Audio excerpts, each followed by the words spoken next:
Hello, this is Dollar Wise Club, and I am Dollar Wise Guy, and I'm here to present to you why starting a gym membership in January is a waste of money.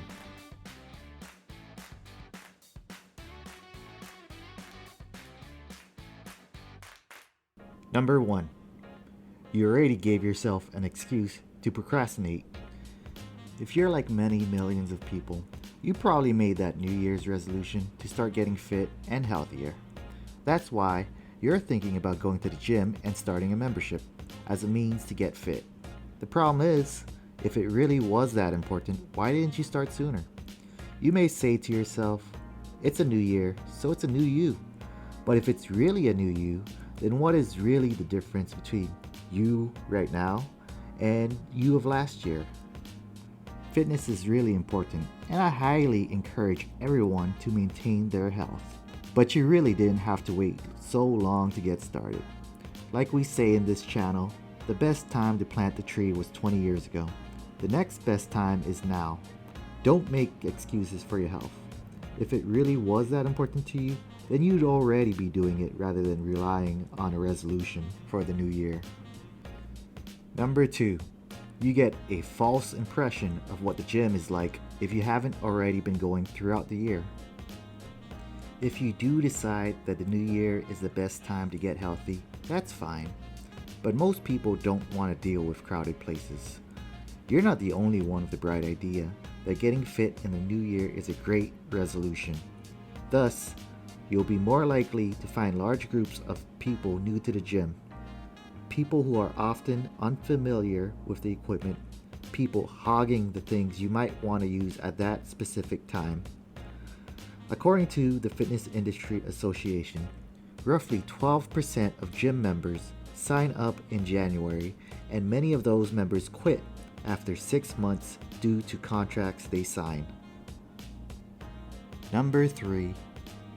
You built this idea that if you buy it, then you'll use it. Let's face it, gyms survive on a subscription-based model. The more people that sign up to pay monthly fees, the better it is for business. The idea of, since I pay for it, I am more likely to use it, isn't inherently a bad idea, but it's often false without commitment to the idea.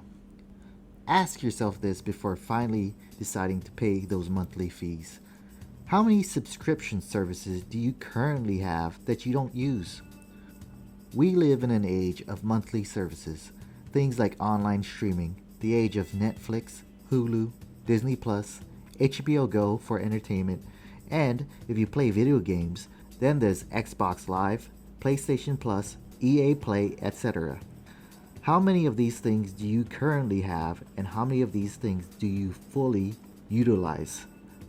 I'll admit, I don't watch Netflix too often, and I still pay the monthly fees despite using it less than 5 times a month. Sometimes, not at all. Memberships to the gym are no different. Number 4. You won't put the time in. Let's try to keep this one short. Just think about the logistics of going to the gym for a minute. First, you have to get all your things ready before you head out. This includes your water bottle, extra clothes if you plan on taking a shower there, maybe a few extra pieces of equipment such as gloves, fitness bands, your phone strap so that you can play music, etc. I'm sure what you take with you is up to you, so this will vary from person to person. Next, you gotta drive there and find parking, which is tough at the start of the year since other people are making the same resolution as you. Once you finally find parking and get into the gym, you then have to wait for the equipment you want to use because you're there at January and the place is just crowded. So, you finally finish your workout, then either take a shower there, mind you, the showers are filthy due to the large volume of people in there right now, or you pack up and go home all sweaty in your car just to take one at home. Other than the workout itself, all of this would probably take an hour off most people's day. And if that's the case, are you willing to do that frequently? Solutions. The solutions are a lot simpler than you think, but may only apply to people who don't actively stay fit to begin with. Anyways, don't rely on the equipment at the gym to give you a good workout. You may say to yourself, but I want to build up my strength and muscle features. Let me tell you right now that there are a lot of resources out there to help you achieve this without having to use a set of weights at the gym. In YouTube, for example, there are literally thousands of free workout videos that build your strength, cardio, stamina, etc. using just your body weight. Nothing wrong with doing push-ups at home while following a video. If you're really serious about fitness, then do a few push-ups at home right now and then ask yourself, are you willing to drive all the way to the gym just to use a bench press, just to achieve similar results? Like I said earlier, there are many videos with different workouts to help you reach your goals, whether it be muscle building or cardio, which don't require much equipment, if any at all.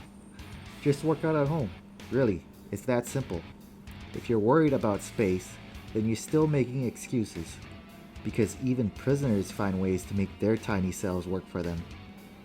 Now, I know there are specific muscle groups that can be targeted using equipment that's not readily available to you at home, but if you haven't started working out the basics of exercise, then you probably don't need to be using that equipment at this point anyways.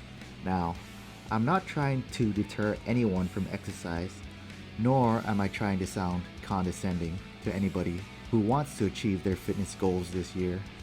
We at Dollar Wise Club are only interested in helping you save money. So these were the reasons why you're probably wasting money on gym memberships in January. In closing, I hope you like this content, and please consider liking or disliking this video and leaving a comment below on why you did that. Thank you for watching Dollar Wise Club.